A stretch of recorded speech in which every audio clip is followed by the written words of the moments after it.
I wanted to show some of the basic features of the point and shoot camera using the Canon PowerShot SD980 camera that I own here. You'll notice a couple of things on the camera here. We'll just kind of take a look at the outside features of the camera. On the front side of the camera here, you'll see some of the basic information with the model number. You'll see that it is a 12.1 megapixel. You'll see some information referring to the lens and the length of the zoom lens. You'll notice that it says that it's a 5x zoom, which refers to how long or how big a range the zoom is in the camera. You'll notice up here the little bar up at the top, that's for the flash, for being able to help with the exposure. There's also a little red LED here for helping you when you're using the self-timer, so you know when the camera is getting ready to go off. Let's flip it over here to the back side. And on the back side, you can see the view screen that's on the back for being able to view your photographs and look at the settings within the camera. This camera has a touch screen so that you can be able to use it to help be able to get to some of the controls. At the top, you'll see this button, which has the little arrow on it. This is for being able to preview your photos after you've taken them. It also has a wheel for being able to change some of the settings within the camera here. You'll see that it has one for the flash here, a self-timer for being able to do macro photographs, and there's also one for getting to the different function sets within the camera for changing those. Then at the bottom is a button for menu options. Generally, the menu options are things that we don't get to or things that we don't need on an everyday basis, but some of the settings like for setting the date and time and for sound and other features within the camera itself.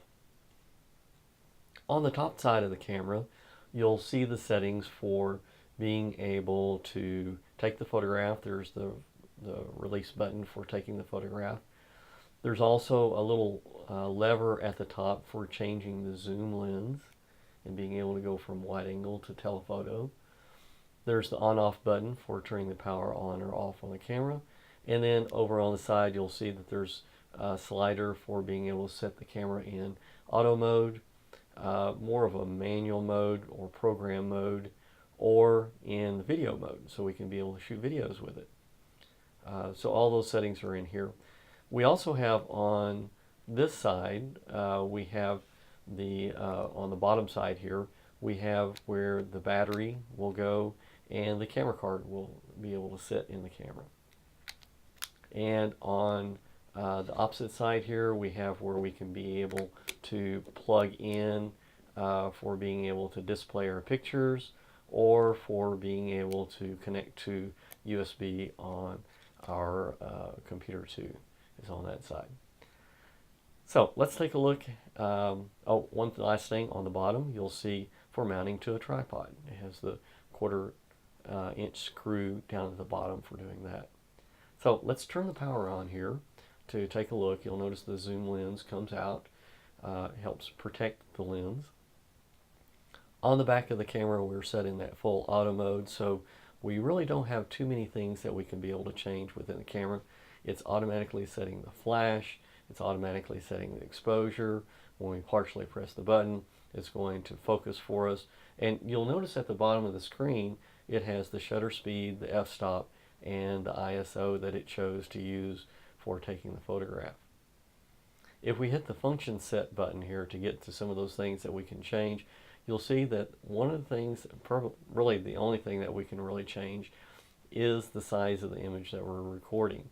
And in this case, I can either do the large file size, which I recommend doing for most times when you're taking pictures, medium for different sizes, and all the way down to a very small size file if you wanted to do that. Okay, I normally recommend leaving it on the large size unless you have a very specific thing that you want to use with it. The other option here is for the size of the file or the compression of the file. The smooth little 1/4 round is for best quality.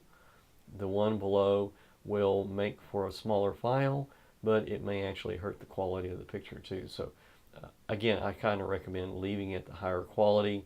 That way you'll end up with the best photographs overall. And that's about it. Only things that you can really change in that pure auto setting here.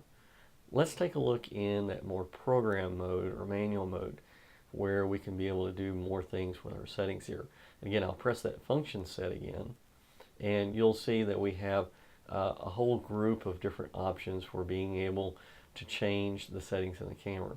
How it's metering the light, whether or not we're turning in some false colors in the picture, auto white balance, or the white balance we can set, the ISO we can set, the scene modes that we can choose from for being able to set for taking the pictures. Each of these change how the pictures look so that we can be able to match it to the situation that we're shooting in. In this case, I'm going to leave it in that program mode. We have exposure adjustment to be able to make our pictures come out lighter or darker. We have where we can do continuous photographs or single photographs. There's our recording size and our compression again, just like what we saw before. So all these options are here that we can use to change and to be able to improve our photographs as we're taking photos. So a lot of different features, a lot of different ways to be able to help take our photos to the next level and use those settings to be able to get the best photographs.